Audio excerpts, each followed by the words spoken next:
They were just three children, silent, hungry, and hiding behind sacks of flour in a grocery store storage room. He was just a tired single dad working the night shift to survive his own quiet grief. They weren't supposed to meet. He wasn't supposed to take them home. But that night, a simple act of kindness changed everything.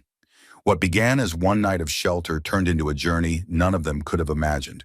And by the time the truth came to light, it was already too late to walk away. If you believe in the power of second chances, the strength of found family and stories that warm your heart, long after they end, make sure to subscribe to the channel so you never miss a story like this one. Now let's begin. A single dad took in three abandoned siblings, not knowing they'd rewrite the meaning of family. The fluorescent lights in the back storage room buzzed overhead, casting a cold white glare on the concrete floor. It was nearly 10 p.m., and the store was supposed to be closed locked tight. But Michael Gray knew something was off the moment he heard the faint shuffle of feet, too light for a grown adult, too urgent to be a mistake. He moved quietly through the aisle of bulk supplies, his flashlight cutting a narrow path through the darkness.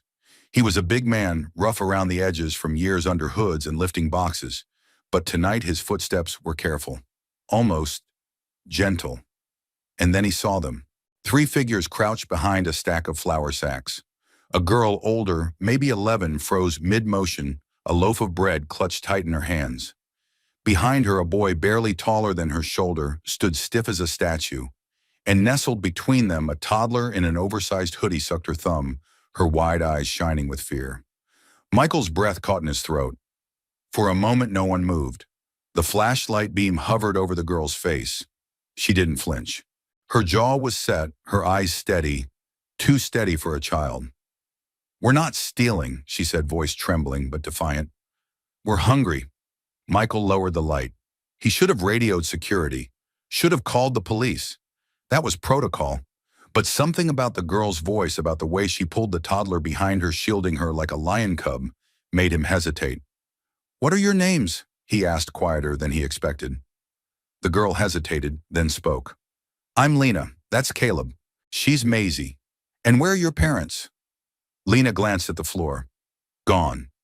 Michael looked at the bread in her hands, the grime on their clothes, the raw red patches on their skin from cold and rough sleep. His throat tightened. Something in him, some instinct he hadn't felt in years, flickered alive. "You can't stay here," he said slowly. "But, come on," Lena's eyes widened. "You're not calling the cops." "I said, come on," he repeated, already turning away. "Before someone else does." The old Ford truck rumbled to life in the parking lot.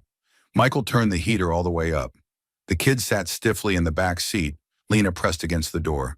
Caleb watching the road signs like they might disappear, and Maisie curled up on Lena's lap, snoring softly. His house sat 2 miles down a gravel road that barely qualified as paved. The porch light flickered when he unlocked the door. "Make yourselves comfortable," he muttered, flipping the switch to the kitchen. "I'll fix something warm." He didn't expect them to follow, but they did, quiet as ghosts standing awkwardly in the corner while he reheated leftover chili. Michael set 3 mismatched bowls on the table. Caleb didn't touch his spoon. Maisie tried to eat with her fingers. Lena said thank you with the same tone someone might use for a battlefield truce. "You can stay the night," Michael said, finally breaking the silence. "Tomorrow, we'll figure it out." The kids said nothing. But when Michael came back from getting extra blankets, they were still there. Lena had washed Maisie's face with a paper towel. Caleb had started eating. That night he lay in bed staring at the ceiling, the echo of Lena's voice looping in his head. "We're not stealing. We're hungry." And for the first time in 5 years, he couldn't fall asleep. It rained the next morning, Oregon rain. Cold, constant, the kind that soaked into your bones. Michael woke to the smell of wet socks and the sound of soft footsteps in his kitchen. Lena was trying to toast a piece of bread using a frying pan. Caleb sat cross-legged on the floor beside her, drawing something in the condensation on the window. Maisie was humming tunelessly, banging a spoon on the table. "You shouldn't be up yet," Michael said, clearing his throat. Lena turned startled but stood her ground. "We were hungry." He nodded once and opened the fridge. "You like scrambled eggs," Maisie cheered. Caleb said nothing, but he nodded. Lena, after a long pause, added, "Thank you." Again. It was mid-breakfast when Michael finally asked, "Where were you staying?" before Lena hesitated. Caleb looked up from his plate. A shelter. In Portland. But they took Mom. Said she wasn't fit anymore. She was sick. Then they tried to split us up. Michael frowned. How long have you been out here? Since they took her, she said. We ran. From the system. From foster care. From help. Or maybe from something worse. Michael stared at his coffee for a long time before speaking. I have to call someone. Social services. I can't keep you here. Not without knowing if you call them. Lena said suddenly fierce, they'll take us away. We'll be put in different homes. I promised Maisie I'd keep us together. Michael opened his mouth to respond but stopped. He looked at Caleb, who hadn't made a sound all morning. At Maisie, who now clutched a crayon like a sword. At Lena, eyes burning with something too sharp for her age. He thought of a hospital room 5 years ago, the machines, the tubes, the stillness after his son took his last breath. He still kept the little wooden toy truck his boy had carved. It sat on the mantel untouched, a memory fossilized. Lena's voice brought him back. If we can just stay a few days, she whispered, I'll figure out what to do next. I promise. Michael looked at her and saw not a thief, not a runaway, not even a child. He saw a survivor, and survivors deserved more than an empty promise from a broken man. He stood, picked up the phone, and slowly, without dialing, set it back down. All right, he said. 3 days. Lena exhaled. Caleb looked up. Maisie beamed. Michael took another sip of coffee, staring into the rain. 3 days, he told himself. He didn't know yet that those 3 days would change everything. The next few hours passed like something out of a dream. Michael wasn't sure he'd had time to process.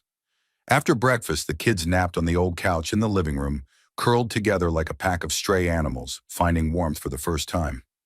Lena had stayed up most of the night, her body coiled as if on guard, even in sleep, while Caleb stirred at the sound of every creak.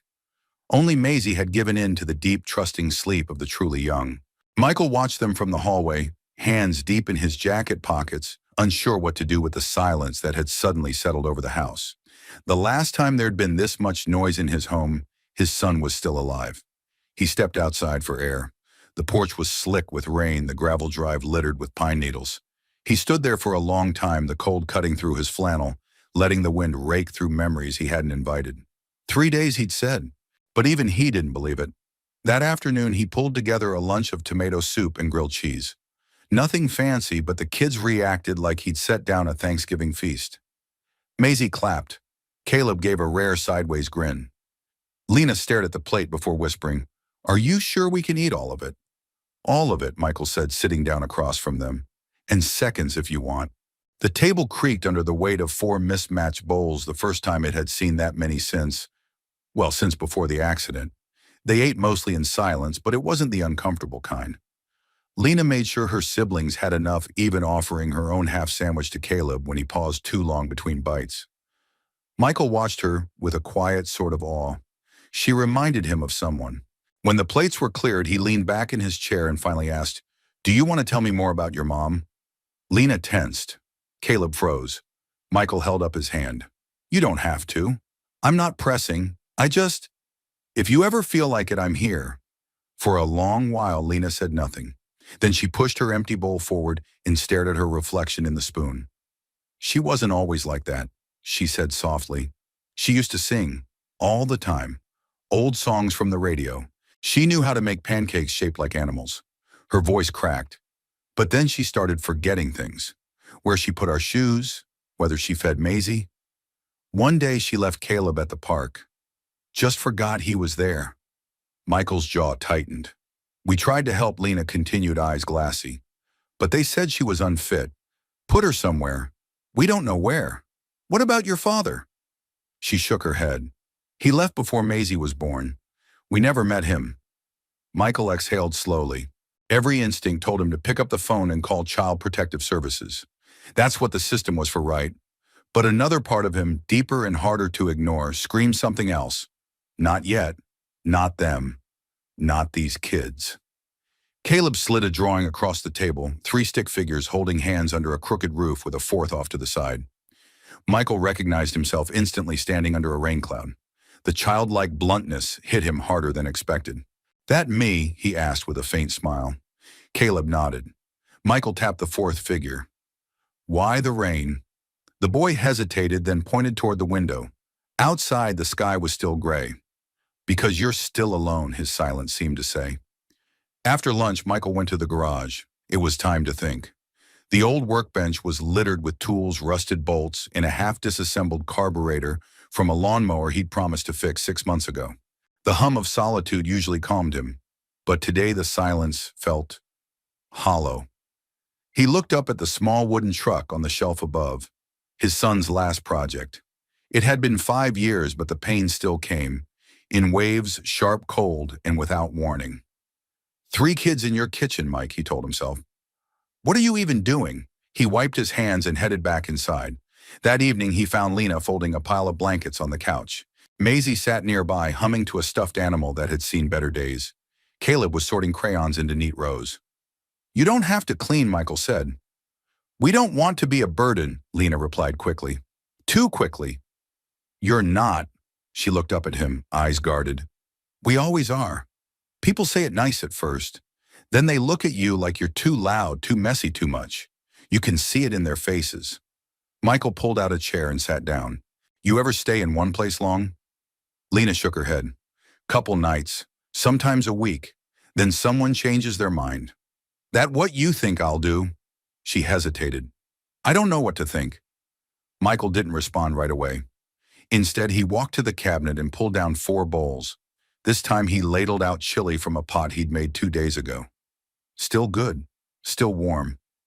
He set them down and said, It's not much, but I believe meals should always be shared at a table. Lena sat first, then Caleb. Maisie climbed onto a chair with a giggle. As they ate, Michael told them about his job at the grocery store, his old motorcycle, and how he once built a go-kart from a shopping cart and a leaf blower. The kids laughed, real unguarded laughter that filled the kitchen like light pouring in after a storm. After the dishes were done, Lena lingered. Thank you, she said again, for everything. You don't have to thank me for feeding kids who are hungry, Michael said. That's just human decency. Lena tilted her head. It's more than that. Most people don't even look at us. You see us. Michael met her gaze. I do. She paused. 3 days. He smiled just barely.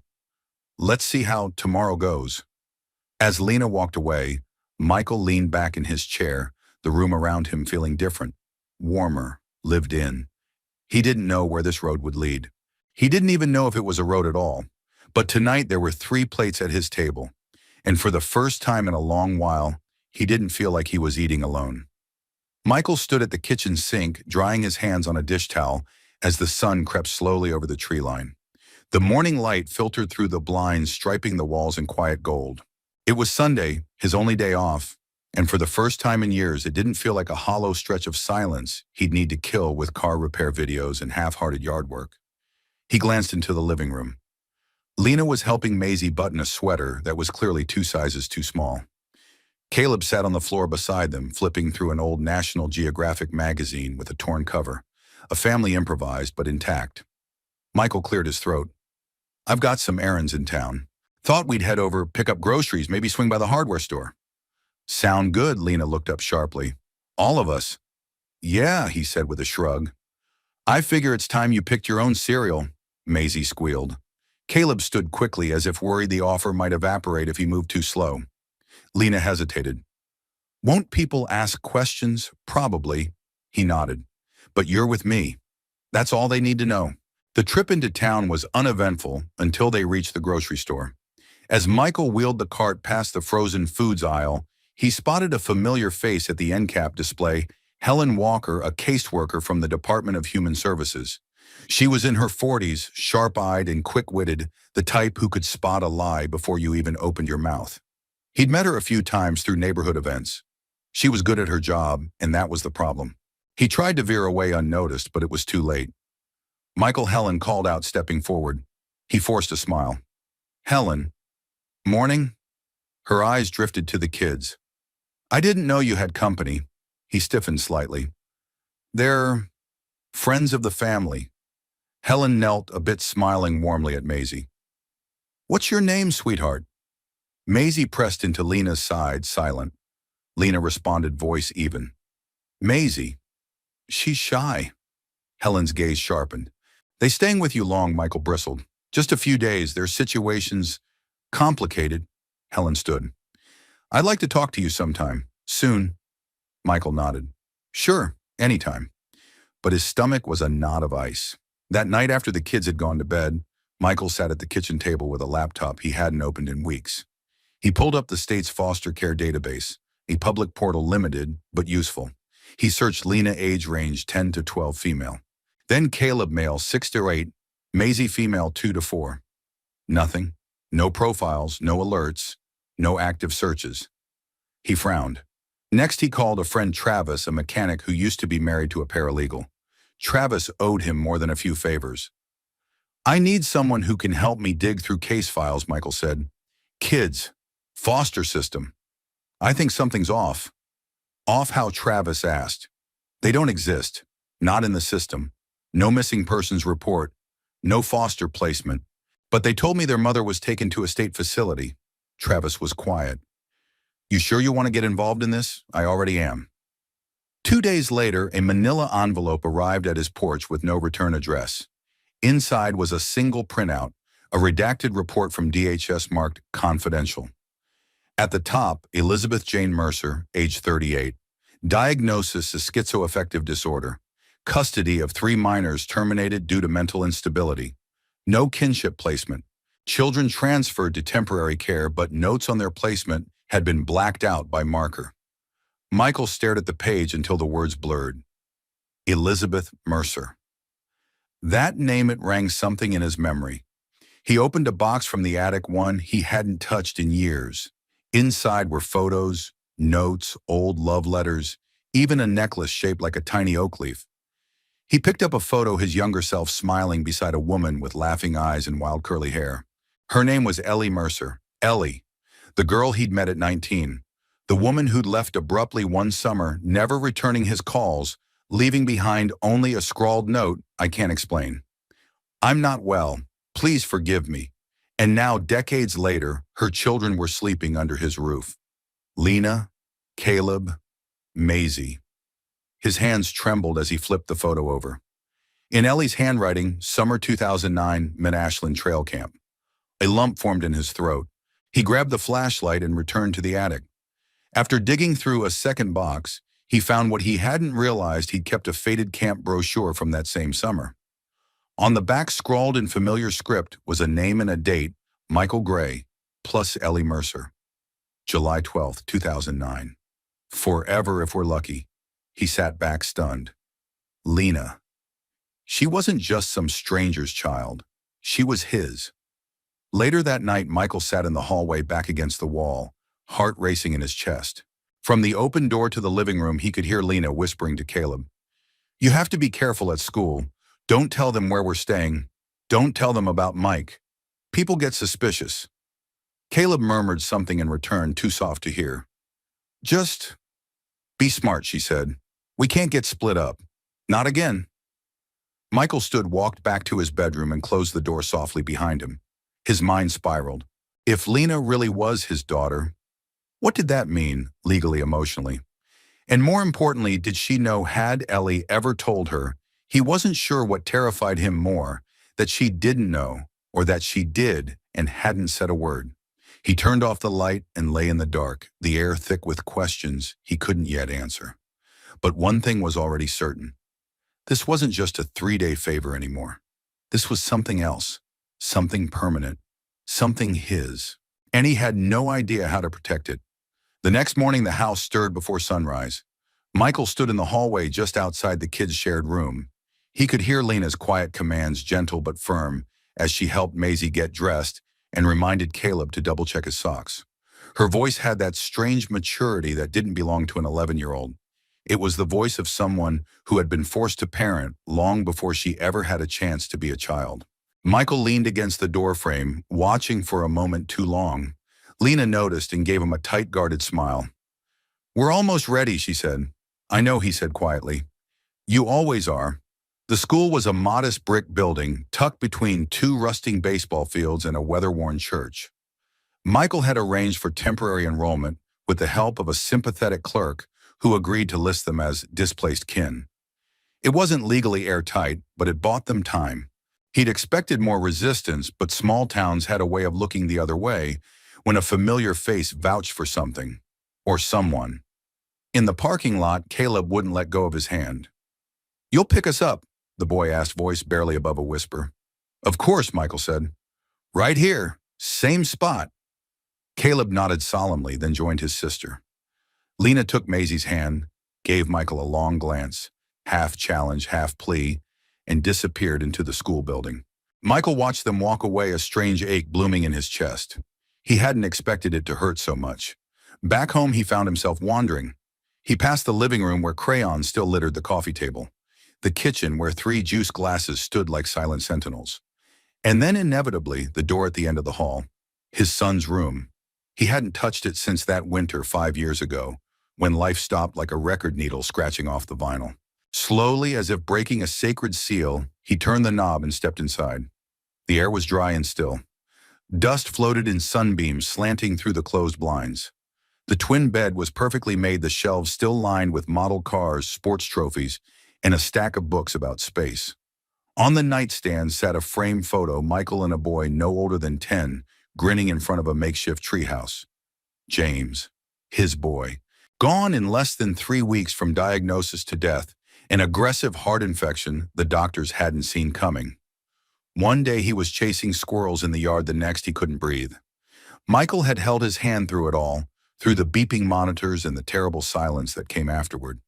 He sat on the edge of the bed, the mattress dipping slightly under his weight. He picked up the photo, brushed a speck of dust off the glass. His thumb lingered on James's face. "I wasn't ready for you to go," he whispered. "Still not." He stayed there a long time, unmoving. Not until the sound of gravel shifting outside broke the stillness. Helen Walker stood on the porch, clipboard in hand, professional smile, affixed like armor. Michael opened the door with a nod. "I thought you might stop by," he said. She stepped inside cautiously. "I figured we could talk, off the record." He gestured toward the kitchen. "Coffee only, if it's strong." They sat across from each other, steam rising between them. Helen got to the point. "Michael, I reviewed our database. There's no active file on any of the kids. No formal placement, no missing persons, no court records." "That's not just unusual, it's dangerous." "I know," he said quietly. "Then you also know this can't last. I'm not trying to play the villain here, but if someone finds out you've been harboring them without formal guardianship, they're not criminals, Helen. They're children. Children who've been failed by every adult before they got to me." Helen leaned back. "And what if you fail them too?" Michael's jaw tightened. "Do you think I don't ask myself that every hour?" he said, voice low but fierce. "I wake up wondering if this is a mistake, if I'm dragging them into another disaster. But when Caleb flinches every time someone raises their voice, when Lena keeps rehearsing escape plans in her sleep, how am I supposed to just call someone and hand them back to the system?" Helen was silent. Michael took a breath. "And there's more. I think Lena might be my daughter." Helen's eyes widened. "Excuse me, I knew her mother. Ellie Mercer. We were together years ago. She disappeared. Now it adds up." Helen frowned. "Have you talked to Lena about it?" "No," he said. "I don't want to throw a truth at her she's not ready for. She's just starting to trust me." Helen studied him for a long moment. "You're not the man I expected when I started digging." "Who did you expect?" She gave a small smile. "Another middle-aged burnout trying to play savior. But I see it now. You're not trying to save them. You're trying to heal something in yourself." Michael looked down into his coffee. "Maybe both." Helen stood. "I can't promise I can stop this from going up the chain, but I'll buy you time. A few weeks. After that, you'll need a real lawyer." He rose with her. "Thank you." As she reached the door, she turned. "They're lucky. All 3 of them." "I'm the lucky one," he said. "I just didn't realize it until now." That evening, the kids burst through the door with stories from school. Maisie had learned the alphabet song. Caleb had built a Lego tower taller than a classmate. Lena, though cautious, had asked for a library card. Michael listened to each story like a man starving for sound. He cooked spaghetti while Maisie danced to an invisible tune, and Caleb showed him a glitter-glued art project. Lena helped set the table, glancing at him with something just a bit softer than before. When dinner was over and the kids went to bed, Michael stood in the hallway again. This time he didn't avoid James's room. He stepped inside, turned on the light, and walked to the desk. He took the photo frame and placed it in the living room right beside the new drawing Caleb had made. 3 stick figures under a roof, and now a 4th. Michael smiled. The room no longer echoed, it breathed. Michael hadn't planned on answering the door. It was Saturday, his one sacred day to sleep past 6. But the knocking was persistent, sharp, and urgent in a way that made him pull on his jacket and shuffle down the hall before the kids could wake up. He opened the door to find a man in a pressed gray suit standing on the porch, a thin briefcase in one hand and a tight professional smile on his face. "Mr. Gray," the man asked. Michael's jaw tensed. "That's me, Paul Hastings. I represent the Eastwood family in Washington County. I believe you're currently housing 3 minors, one of whom, Lena, is being considered for private foster placement." Michael blinked. "I'm sorry." What Paul handed him a folder. The Eastwoods are a licensed foster family. High standing. They saw Lena's photo during a routine DHS outreach review and expressed interest in a direct placement. "Photo," Michael repeated. "Who gave them her photo?" "It was submitted as part of a preliminary case file." Paul tapped the folder. "They've offered to provide a stable environment, excellent education, private counseling. Their home is well within the top percentile of number." Paul paused.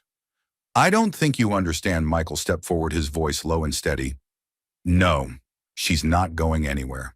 She's not your child, Mr. Gray," Paul said coolly. "There's no legal guardianship filed, no adoption paperwork. At the moment, you're a temporary shelter at best." The words struck like cold water to the face. Michael clenched his fists. "Lena's not some catalog item for wealthy couples to pluck off a list," he said. "She's not leaving her brother and sister. Not now. Not ever." Paul raised an eyebrow. "You don't have a say in that. Not unless you file for formal custody." Michael glanced past the man's shoulder where Lena had appeared in the hallway, pale and rigid, her hands balled into tight fists. "I'll see you in court then," Michael said. That afternoon, the house was quieter than usual. Lena sat on the porch swing, staring out across the gravel drive. Michael brought her a mug of hot cocoa the way he used to for James when nightmares woke him. She didn't take it at first. "Do you think I'm better off somewhere else?" she asked, not looking at him. Michael sat beside her. "What I think doesn't matter if you're not safe. And splitting you from your siblings. That's not safety." "I heard what the man said," she whispered. "The Eastwoods.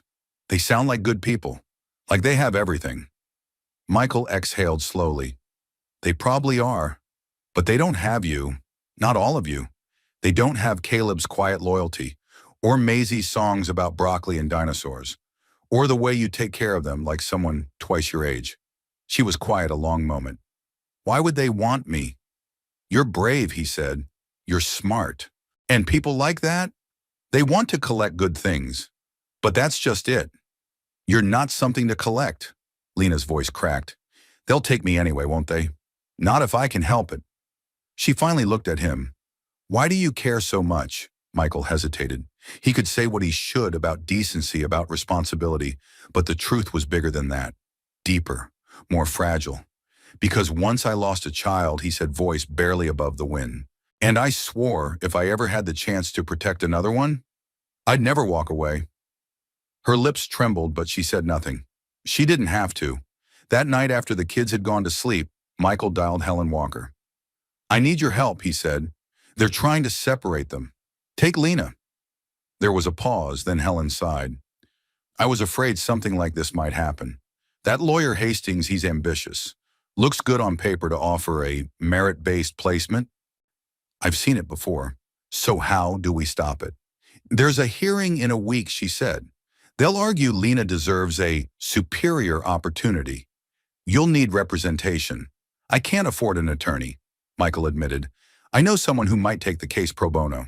Her name's Angela Bennett, former foster child, now an attorney. She takes the cases others won't. Send me her number. And Mike, yeah, she'll ask you why you're doing this, why you're risking everything." Michael looked out the window where the moonlight framed 3 sleeping children on the living room floor. I don't think I had a choice, he said. They showed up, and somehow they brought me back to life. The next morning, Michael met Angela Bennett in a quiet diner off the interstate. She was in her late 30s, wore no makeup, and kept her curly hair tied back in a practical knot. She ordered coffee black and asked no small talk questions. You want custody, she said. I want to keep them together. DHS won't make that easy. I know. Angela leaned forward. You do realize this will mean an investigation into your finances, your criminal record, your home life. I've got nothing to hide. She studied him. That might be true. But what about your grief? Michael flinched. Angela tapped her fingers on the table. I've read your history, your son, your wife, the job you gave up after the funeral. Most men don't recover from that. I didn't, he admitted. Not fully. But these kids, they've given me a reason to try again. Angela nodded slowly. I'll take the case, she said. But I won't just be defending them, I'll be defending you. Michael swallowed hard. Then I better be worth defending. Back at the house, the kids had drawn a new picture. This time there were 4 figures under the roof. One had a bushy mustache. Another was holding a wrench. The words scrawled above them in crooked crayon read, Our Real Home. Michael stared at it for a long time, heart pounding. This wasn't just about Lena anymore. It was about all 3 of them. And maybe it was about him too. The storm rolled in without warning, one of those fast-moving Oregon squalls that swept down from the mountains, washing everything in silver and thunder. Rain hammered the roof like 1,000 tiny fists. Inside, the lights flickered, once then steadied. Michael was upstairs digging through the attic with a flashlight clamped between his teeth and 1,000 questions rattling inside him like loose bolts in a toolbox. It had started as a search for old tax returns. Angela had requested documents to prove his financial history for the custody petition, but somewhere between a dusty box of auto repair manuals and a broken toaster, he found a wooden chest sealed with 2 tarnished brass latches. He hesitated. The chest hadn't been opened in years. Inside were the remnants of another life, his life with Ellie.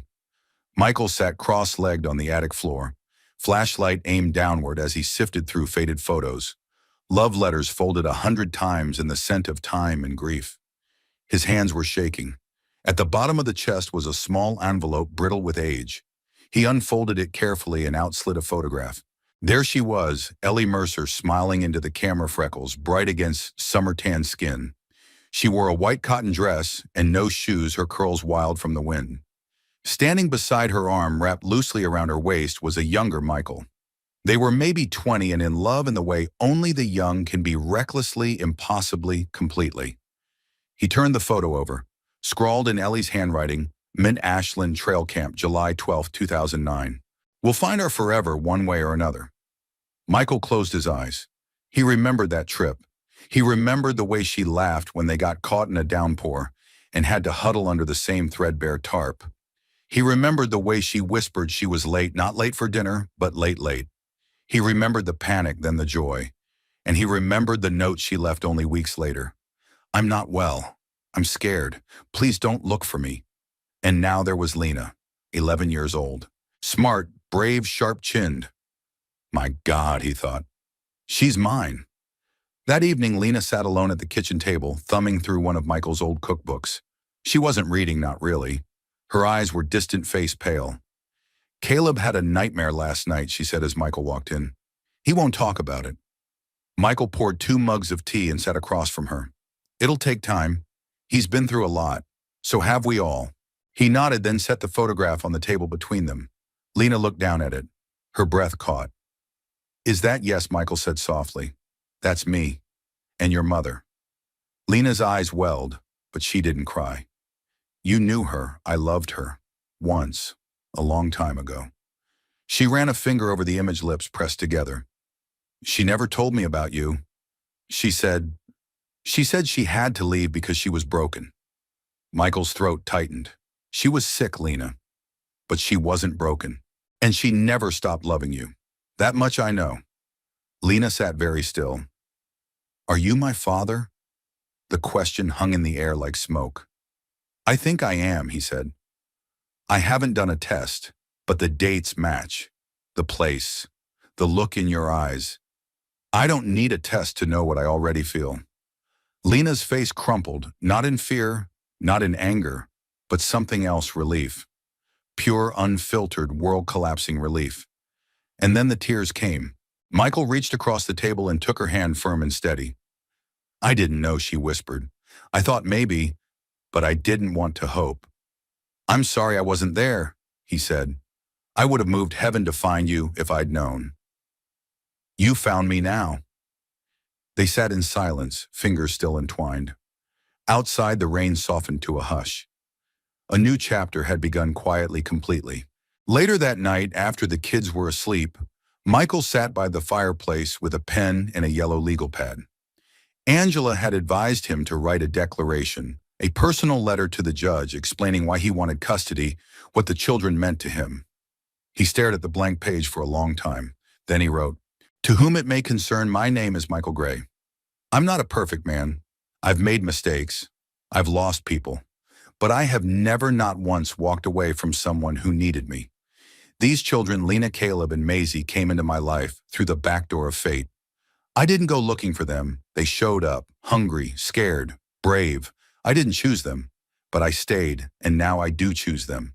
Every day, every morning, every bedtime story, and every bandaged knee. I choose them when they cry, when they fight, when they fall asleep on the couch mid-movie. I choose them when I remember the son I lost and I realize I have been given one more chance to do something that matters. If family's measured by paperwork and blood, then maybe I fail. But if it's measured by love, consistency, and sacrifice, then I'm already their father. Let me keep them. Let me raise them. Let me give them the kind of life they deserve. Not perfect, but safe, steady, whole. With hope, Michael Gray." When he finished, Michael folded the paper with care and slid it into an envelope. He didn't know what the judge would see in those words, but he knew what he saw in them. Truth, love, redemption, and something else too. A future. Not just for them, for all of them. The courthouse stood at the edge of downtown, an old red brick building with ivy snaking up its columns and a clock tower that hadn't worked properly in years. The kind of place where justice moved at a small-town pace, just fast enough to pretend it hadn't stalled.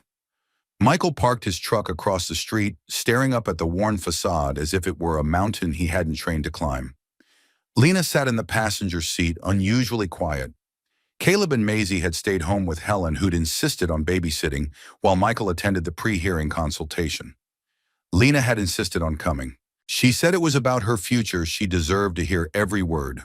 She was right. Angela Bennett met them on the steps. She wore a navy suit and carried a leather satchel under one arm.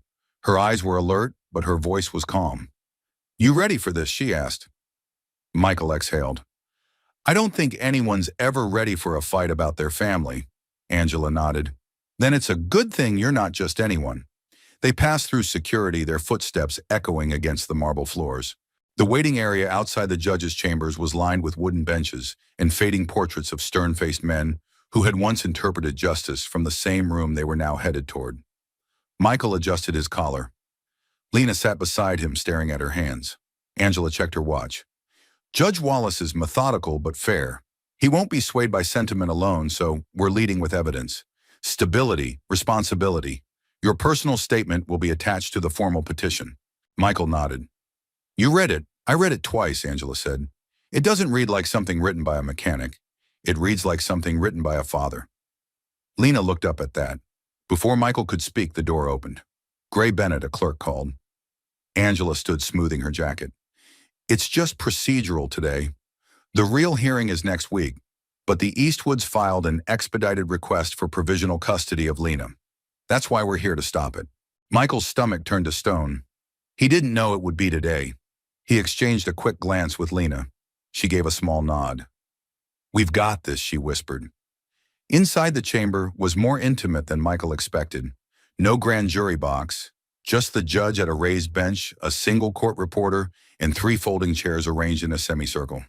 Across from them sat Paul Hastings, the Eastwoods attorney, in another immaculate suit, smugness, practically tailored into the seams.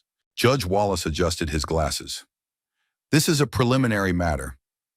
We're reviewing a motion for temporary placement of minor Lena Mercer into the home of John and Marianne Eastwood, pending a full custody hearing." Ms. Bennett, your response? Angela stood. Your Honor, we object to the motion on the grounds that removing Lena from her current placement would be traumatic, disruptive, and most importantly, unnecessary. She is safe, stable, and in the care of a man who may very well be her biological father. We ask that the court maintain status quo until a full review can be conducted. Paul rose smoothly.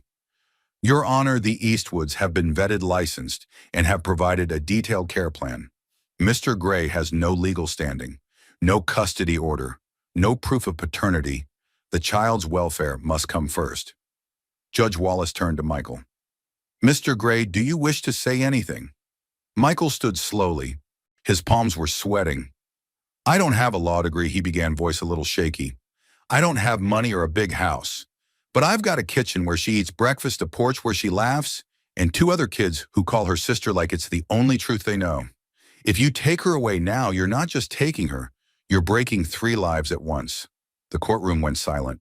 Then unexpectedly, Lena stood up. Your Honor, she said, her voice trembling. Can I speak? The judge glanced at the attorneys, then nodded. Lena walked forward, shoulders squared, chin high. I know what people say when they look at us, that we're just kids, that we don't know what's best for us. But I've lived in shelters. I've had people look through me like I'm furniture.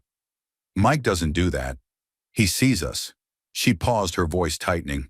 Do you know how many nights I used to fall asleep wondering if tomorrow we'd still be together? That fear, it never goes away. But with Mike, for the first time, it got quieter. Michael's throat closed. Angela blinked rapidly, then turned to the judge. Your Honor, we ask for the court's compassion, not just its procedure. The judge nodded slowly. I'm not here to measure hearts, he said, but I am here to preserve the well-being of a child. I'll deny the expedited motion. Miss Mercer will remain with Mr. Gray until the formal custody hearing next week. Michael exhaled like he hadn't taken a breath in 10 minutes. Lena turned to look at him, her eyes wide with cautious hope. Paul Hastings didn't look pleased. Court is adjourned, Judge Wallace said, rising. Outside, the sky had cleared. A break in the storm. Michael and Lena walked down the courthouse steps in silence. At the bottom, Angela turned to them with a rare, relaxed smile. You both did good, she said. But the real battle's next week, and they'll come in swinging. I've got a few swings left in me, Michael said. Just tell me what we need. Angela handed him a new folder. Witnesses, letters of support, maybe even DNA results if you want to push the paternity angle. The more we show this isn't just emotional, the better. Lena tugged on Michael's sleeve as Angela walked ahead. You didn't have to let me speak, she said. Michael crouched a little so they were eye to eye. You didn't need permission. That was your truth. And you said it better than I ever could. She smiled then, just a little. The kind of smile that didn't come easy but meant everything, when it did. As they walked to the truck, Lena reached out and took his hand. Not out of fear, not out of habit, but choice. And for Michael, that meant more than any ruling ever could. The sky over the valley cracked open just before dusk. Not with rain, but with warning. Lightning spidered across the low clouds and thunder rolled in behind it like drums in a war march. The kind of storm that didn't just darken the skies, it changed something in the air. Michael knew it instinctively. Something was coming. He was in the kitchen finishing dinner prep when the call came. Helen's voice on the line was taut. We've got a problem. Michael stopped stirring. What kind? Child Protective Services received an anonymous report. Said you're illegally harboring minors in an unfit environment. His heart sank. Let me guess, Paul Hastings. Can't confirm, but it came with a formal request to investigate your property tonight. They'll be there within the hour. Michael turned toward the hallway. The kids are here. What do I do? You have 2 options. Let them in and risk Lena getting pulled for temporary placement again, or stall them long enough for Angela to file an emergency stay. How long do I have? Helen didn't answer for a moment. 30, maybe 40 minutes. I'll do what I can. The line went dead. Michael set down the phone and walked into the living room. The kids were sitting on the floor playing a card game with worn corners and a set of house rules that changed every few minutes. Caleb glanced up at Michael and froze. Lena saw it too. His face had that look again, that quiet fear. What is it? She asked. Michael crouched beside them. We might have visitors soon. Officials. They'll ask questions. Maybe try to take you just for the night, they'll say. Caleb's hands started shaking. Maisie leaned into Lena, already sensing the shift. Lena stood. We have to go. Michael blinked. What, we've done this before. I'll take them to the garage on Elwood Street, the one near the old train tracks. No one goes there after dark. You're not running again, Michael said. You said you'd protect us, Lena snapped, voice cracking. I meant it, he said, but not by hiding. We're done hiding. Then you better decide fast, she said, because when they come, they won't knock twice. The storm broke just as Michael bundled the kids into his truck. He knew the place Lena had mentioned, a rusted-out mechanic's garage that had been shuttered since before Caleb was born. It sat at the end of a dead-end road shielded by thick evergreens and years of abandonment. By the time they arrived, the wind was howling through the trees. Rain splattered the windshield in thick sheets, and the thunder roared closer now like it was crawling toward them. Michael helped Maisie out, first tucking her into his coat as Caleb followed behind, holding a flashlight with both hands. Lena led the way, moving with the strange confidence of someone who had done this before too many times. They slipped through a side door where the lock had long since rusted away. Inside, the smell of oil and mildew filled the air. A single hanging bulb flickered weakly above a cracked workbench. Michael turned to Lena. How did you know this place? She hesitated. Mom brought us here once, when things were bad. She said this was where Dad used to fix cars. Michael stared at her. She never said his name, Lena added. But I remember. She cried when she touched that workbench. Michael crossed the floor, slowly reaching the bench with its faded initials scratched into the wood, MG plus EM. He traced the letters with his fingertips. This had been his garage. His hands had shaped these walls, bolted. Those shelves laughed in this room with a girl who had vanished one day, taking a piece of his future with her. Lena, he said quietly, this was mine. Yours too. She blinked. You really were? Him I still am. Thunder cracked again. Louder this time. Hours passed. They sat in silence, huddled on dusty cushions, listening to the storm rage outside. Michael held Maisie in his lap. Caleb curled up beside Lena, who hadn't spoken in nearly an hour. Then suddenly, headlights. Two beams cut through the misty night, stopping just short of the garage's entrance. Michael's heart seized. But it wasn't CPS. Angela's Subaru. She burst through the door seconds later, soaked to the skin hair clinging to her face. They showed up at your house. Helen stalled them long enough for me to file the emergency stay. Judge signed it. You're safe for now. Michael exhaled relief, collapsing through his chest like a dam breaking. Lena stood slowly. So they can't take us, Angela nodded. Not tonight. Not until the full hearing. You bought yourself a few days. Caleb looked up. Can we go home? Angela smiled gently. Yes, sweetheart. You can go home. Later that night, the four of them returned to the small battered house that had become more of a home than any of them had expected. Michael helped the kids into pajamas, even brushing the knots out of Maisie's hair while she half dozed. Lena stood in the doorway, arms crossed, but softer somehow. No longer on the defensive. When Michael passed her on his way back to the kitchen, she reached out and caught his hand. Thank you, she said. Just 2 words, but they were everything. He gave a small nod, too full of feeling to speak. In the living room, Caleb had fallen asleep on the couch, a comic book sliding off his lap. Maisie was curled under a blanket, thumb in mouth. Lena was the last to turn in, but before she did, she paused beside the wooden toy truck that still sat on the shelf. Did you make this? She asked. Michael smiled faintly. With my son. She picked it up carefully, as if afraid it might fall apart. It's not perfect, she said. No, he agreed. But it's ours. She placed it back on the shelf, then turned to head to bed. The storm outside had passed. The wind had settled, and in the quiet that followed, Michael realized something. He wasn't just protecting them anymore. They were protecting him too. From solitude, from silence, from the life he thought was over. The storm had come, and somehow they'd all survived it together. Morning arrived with a rare clarity in the Oregon sky. The storm had washed the town clean. Raindrops clung to every branch, every fence post, every old nail on Michael's weathered porch, like jewels left behind by the night. Inside the house, the smell of pancakes mingled with the quiet hum of the radio. Michael moved about the kitchen with a surprising lightness. Maisie was drawing suns and stick figures at the table, Caleb building an elaborate Lego bridge, and Lena was quiet but different, more present. There was a steadiness in her now, like someone who'd been running for so long they'd forgotten what standing still felt like. Angela arrived just after 9. She stepped inside with her usual practical grace clipboard tucked under one arm, legal pad in hand, dark circles under her eyes suggesting she hadn't slept much since the emergency hearing. Michael poured her coffee before she even asked. "No sugar, right?" Angela gave him a tired half smile. "Right. You're learning." He nodded toward the table. "Want breakfast later? We need to talk." Michael's jaw tightened. He sat. "What is it?" Angela didn't mince words. "The state is not backing down. Paul Hastings has filed an emergency appeal to override the stay. He's pushing hard for Lena to be placed with the Eastwoods again. He's arguing that your connection to her, if any, is unverified and irrelevant because you only came forward recently. He's also using your financials against you." Michael leaned back in his chair.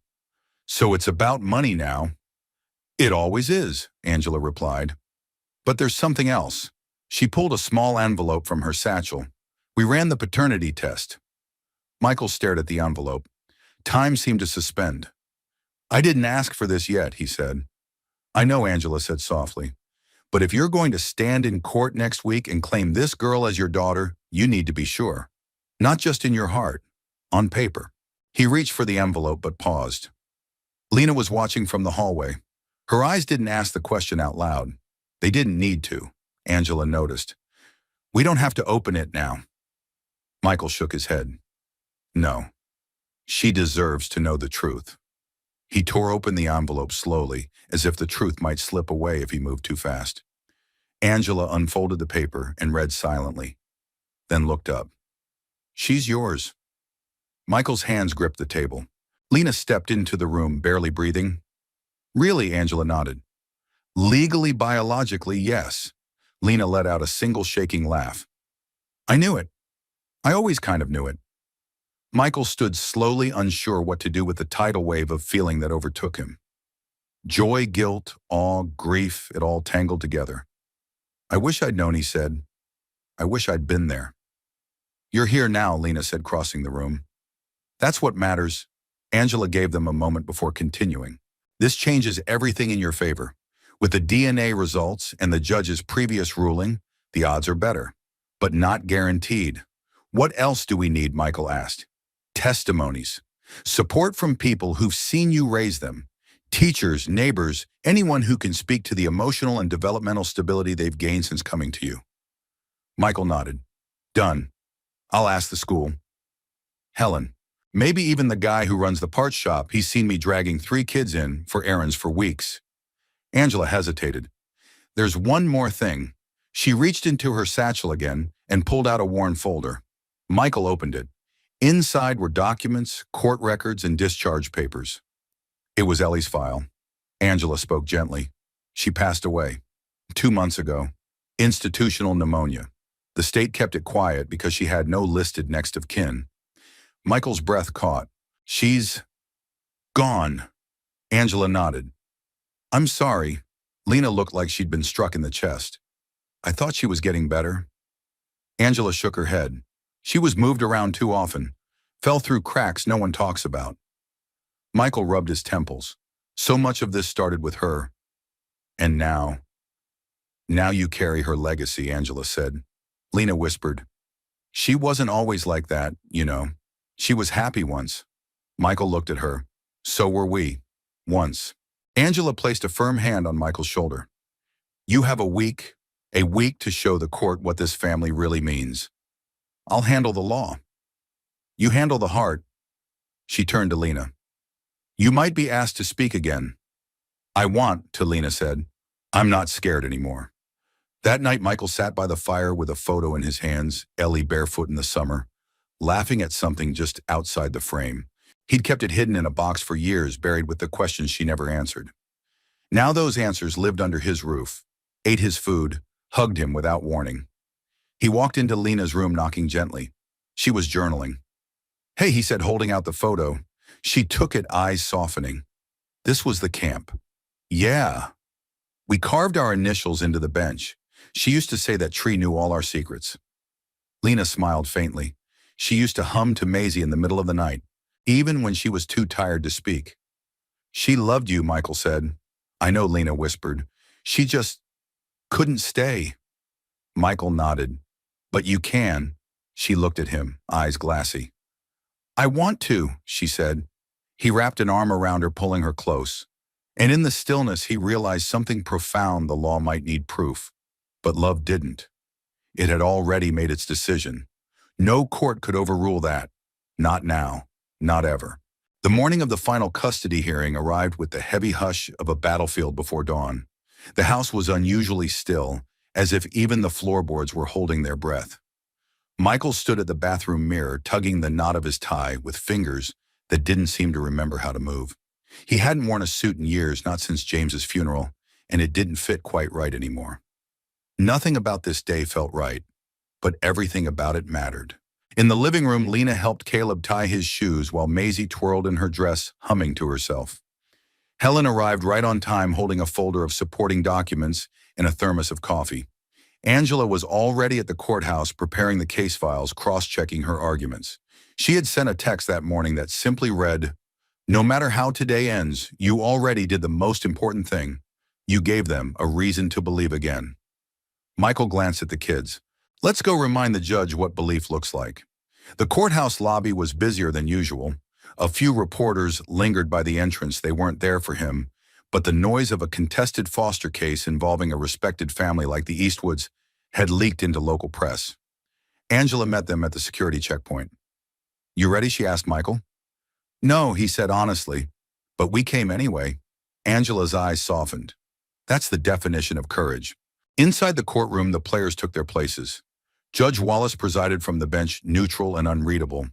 The courtroom was stark, no frills, no distractions, just wood silence and law. The Eastwoods sat together behind their attorney, Paul Hastings, looking every bit the part of a picture-perfect family, polished, affluent, and utterly certain. Marianne Eastwood wore pearls. John wore a red tie that practically screamed patriotic integrity. Michael sat beside Angela, Lena at his side. Caleb and Maisie were escorted to a private room with a child advocate who would speak on their behalf later. All rise, the bailiff called. Judge Wallace's gavel tapped once. We are here to determine custodial placement for minors, Lena Caleb and Maisie Mercer. Counsel proceed. Paul Hastings stood. Your Honor, the Eastwoods are not merely offering a roof, they are offering opportunity. They can provide the kind of stability, education, and psychological support that Mr. Gray cannot. This is not about love or sentiment. It's about what's best for the children's long-term development. Angela rose slowly, her voice clear and calm. And yet she said when these children were abandoned, when they were frightened, malnourished, and overlooked by the system, it was not an institution that comforted them. It was not a clinical setting or a curated household. It was Michael Gray. She turned toward Michael. This man did not take them in for a reward. He did not seek attention. He fed them, protected them, listened to them, and most importantly, he stayed. She handed a packet to the clerk. In this folder are letters from the children's teachers, their pediatrician, 2 neighbors, and Helen Walker from DHS. All attest to the emotional and educational progress these children have made since entering Mr. Gray's care. She paused, letting it sink in, and included in the evidence is a certified DNA test proving that Mr. Gray is Lena Mercer's biological father. Gasps rippled through the courtroom. Paul Hastings stiffened visibly. Judge Wallace lifted the page, eyebrows raised. That is significant. Paul stood quickly. We were not given time to review. This is a custody hearing, not a criminal trial, Angela said smoothly. Truth doesn't wait for your convenience. The judge tapped his pen once. Ms. Mercer, would you like to speak? Lena stood. Her dress was simple. Her voice wasn't. Your Honor, I've lived in 6 houses in 2 years. Each one said they'd take care of me. Most didn't remember my name after week 1. Some forgot to feed us. Some forgot to listen. She looked at Michael. He never forgot anything. Lena stepped closer to the bench, small but unshaking. I didn't know who he was when we first met, but I knew how he made me feel safe. seen. Like I wasn't just a problem to be fixed. She took a deep breath. I don't need perfect. I need home. And he is that. So are Caleb and Maisie. We're not asking you to give us a future. We're asking you not to take away the one we already have. Judge Wallace looked down for a long moment, then spoke. This court will take a short recess. A decision will follow shortly. The gavel fell again.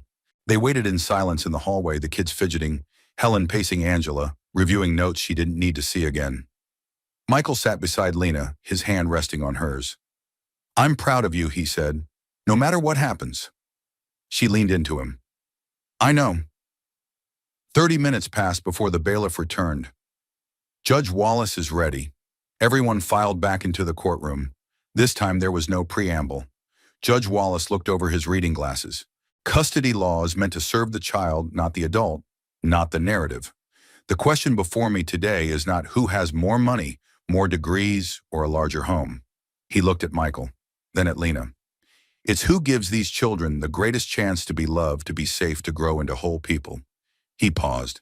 Effective immediately, Michael Gray is awarded full legal guardianship of Lena Mercer, with expedited adoption proceedings for Caleb and Maisie Mercer, pending final paperwork. Angela's hand closed around Michael's wrist. The gavel came down. It was done. Outside the courthouse, the clouds parted. Not dramatically, not all at once, just enough for a shaft of golden light to break through, glinting off the hood of Michael's truck. He knelt before Lena, who threw her arms around his neck so fast he nearly fell back. Caleb clung to his side, and Maisie wrapped herself around his leg like a vine. He looked at all three of them. You're stuck with me now, he said. Maisie squealed. Forever and ever. Michael smiled, tears in his eyes. Yes, baby girl. Forever and ever. And for the first time in years, he believed it. The news spread through the neighborhood faster than any official letter ever could. By the next morning, Michael's front porch was crowded with small gestures of love, a fresh pie from Mrs. Whitmore next door, a welcome card scribbled in crayon from the twins across the street, and a stack of donated books from the local elementary librarian.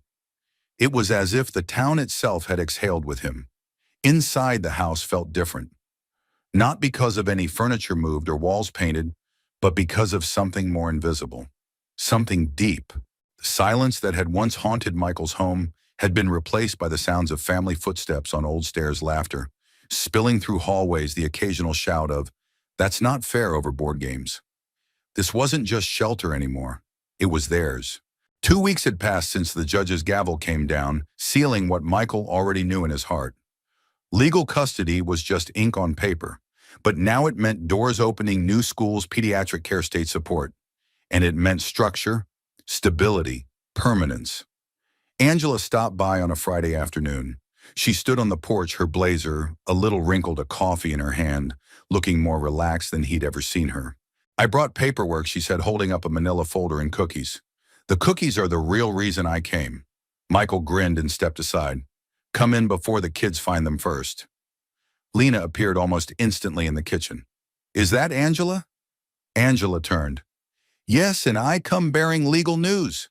Lena wiped her hands on a dish towel. Do I have to testify again? Not this time, Angela said. Today I'm just the bearer of good tidings. She placed the folder on the table and opened it. The adoption petitions for Caleb and Maisie have been expedited. You'll sign here, and initial here. She pointed with her pen. There's still a home inspection and post-placement visits, but barring any catastrophe, it's all but finalized. Michael stared at the documents. His name at the top, their names below. I get to be their legal dad, Angela smiled. You already are. Lena leaned over and looked. So, we're really not going anywhere, no, Michael said softly. You're home.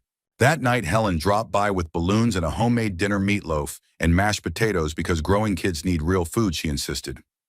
After the dishes were cleared, they all sat outside under the soft glow of porch lights. Lena curled up in one of the wicker chairs, Maisie nestled in Michael's lap, and Caleb rested quietly by his side. Helen sipped her tea. Do you know how rare this is? Michael looked at her. What happy endings, she said. I've worked with dozens of families over the years. Some win cases, some lose, but very few heal. What I see here, it's healing. Angela nodded. I've spent my career fighting for kids who don't even know what to ask for. But these three, they asked. They hoped. And you? She looked at Michael. You listened. Michael felt something shift in his chest, a strange warmth that had nothing to do with the tea in his hand. You know, he said quietly, for the longest time, I thought my life ended when I lost my son. I thought that was the final chapter, but it wasn't. I just didn't know the story had more to say. Angela raised her glass of lemonade. To rewriting the ending. They all clinked glasses, laughter floating into the night air. The next morning, Lena woke up early. She found Michael on the back steps sipping coffee and watching the horizon. The sky was painted in streaks of pink and gold, the kind of soft dawn that whispered promises instead of shouting them. She sat beside him. I'm thinking of writing something, she said. He looked over. Yeah, for school. A personal essay contest. Theme is, what family means to me. He raised an eyebrow. You'll win that one. She smiled faintly. Not if I make people cry too hard. Michael chuckled. Maybe that's exactly why you'll win. She was quiet for a long moment. Then I'm glad I knocked over those flour sacks. He looked puzzled for a second, then remembered. That first night, the storage room, the stolen bread. I'm glad too, he said. Lena tilted her head at him. You think Mom knew what she was doing? Leaving us like that? Michael stared out at the sky. I think she was trying to protect you the only way she could. I think she was broken, but not heartless. Lena nodded slowly. I wish she could see this. She does, Michael said. That evening, Lena sat at the kitchen table writing her essay. Caleb read a book on the couch, and Maisie drew a picture of the family with big hearts above each head. Michael cleaned up dinner, humming softly, a tune he hadn't whistled since James was alive. It floated through the air like memory, quiet, unassuming, full of echoes. Lena paused mid-sentence and looked up. Mike, yeah. Can I start calling you Dad? The plate slipped slightly in his hand. He caught it. He turned, and the look on his face was pure disbelief, followed by something raw and real, and so deep it stunned him into stillness. I'd love that, he whispered. She smiled and went back to writing. Michael walked into the hallway and sat down slowly on the bottom step. He buried his face in his hands and let the tears come, not from grief, not from regret, from grace, from a future he thought he'd lost. Because sometimes family doesn't come the way you expect. Sometimes it arrives in the form of 3 children with nowhere left to run. Sometimes it finds you when you think there's nothing left to give. And sometimes, if you're lucky, you get to be the man who says yes when the world tells them no. He stood, wiped his eyes, and walked back into the kitchen. His children were waiting. Spring came slowly to their small corner of Oregon. The last frost melted into soft earth tulips, peeked out beside the sagging picket fence, and the creaky swings at the town park finally saw regular visitors again. Life, after a long season of waiting, was beginning to bloom. So was the Gray household. There were now 4 toothbrushes by the bathroom sink, a rotating chore chart pinned to the fridge, and a cardboard box labeled Lena's Future Novels beneath the bookshelf in the living room. The walls bore new fingerprints, the pantry was constantly half empty, and the old washing machine ran nearly every day, but the house felt fuller, lighter, and utterly alive. Michael stood at the kitchen counter, folding lunch napkins into triangles, because Maisie insisted they tasted better that way. Across the room, Caleb methodically packed his backpack, organizing each folder like a soldier preparing for a mission. Lena sat at the table with her laptop, open eyes bright, as she typed, her fingers flying faster than ever before. Still working on your essay? Michael asked. She nodded without looking up. Final revision. I want to submit it before noon. What's the prize again? Statewide recognition, scholarship money, and a trip to Salem to read it aloud if I win. Michael grinned. Well, you better practice your stage voice. Sounds like they're going to need a microphone big enough to hold all your truth. Lena gave a small, knowing smile. Maybe. Michael poured coffee into his favorite chipped mug, black with bold white letters that read, Best Dad Ever, a gift from all 3 kids on his birthday just 2 weeks prior. Lena had found it at the thrift store and filled it with little notes from each of them. He kept them in his drawer now. On the mornings when old ghosts crept in, he read them. They chased the shadows away.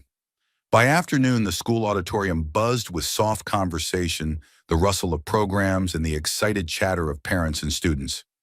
The essay contest had drawn entries from all over the state. 10 finalists had been chosen. Lena Mercer was one of them. Michael sat in the third-row tie, slightly crooked boots polished as best he could. Caleb sat beside him in a shirt that didn't match his pants, but no one minded. Maisie had her head on Michael's shoulder, quietly humming her favorite song about elephants. Angela and Helen were both there too, seated nearby Angela with her arms crossed in proud silence, Helen wiping at her eyes before anything had even begun. When Lena's name was called, she stepped up to the podium, hair tied back, voice steady. Her essay was titled, "The House That Found Me." She began, "I used to think family was something you were born into, something fixed, like eye color or the town on your birth certificate. But I was wrong. Family is not made by blood.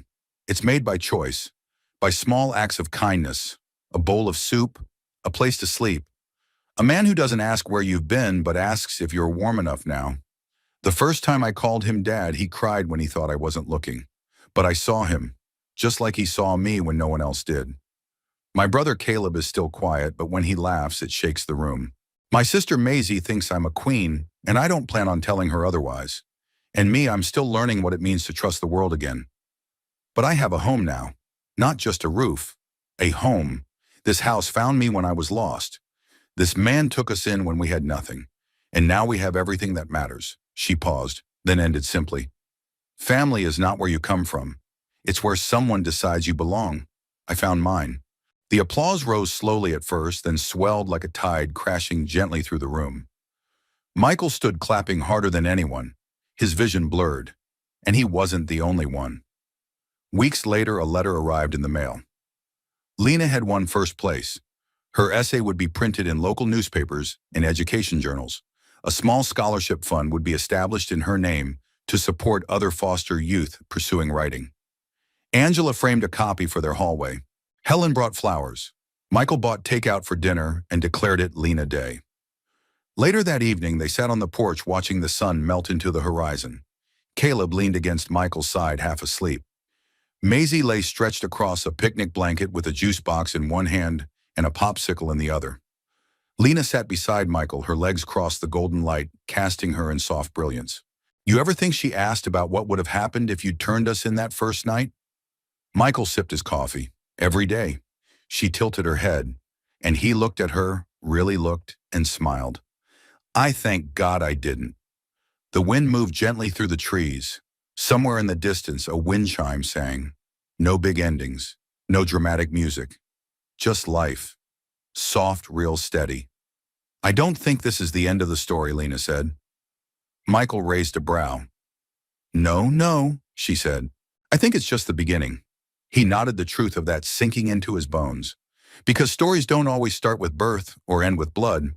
Sometimes they begin in the middle of a grocery store, or a storm, or a broken heart. And sometimes they find their ending not in a courtroom but around a dinner table filled with laughter light and the stubborn, beautiful echo of love. Some homes are built with bricks. Others are built with grace, second chances, and a single life-changing yes. We'd love to hear from you. Where are you watching from? Whether you're from a small town or a big city, your presence here means a lot to us. If this story touched your heart, don't forget to subscribe for more inspiring emotional stories just like this one. Every like, comment, and share helps us continue creating content that brings light and hope into people's lives. Thank you so much for watching. Until next time, take care, stay kind, and never underestimate the power of a simple act of love.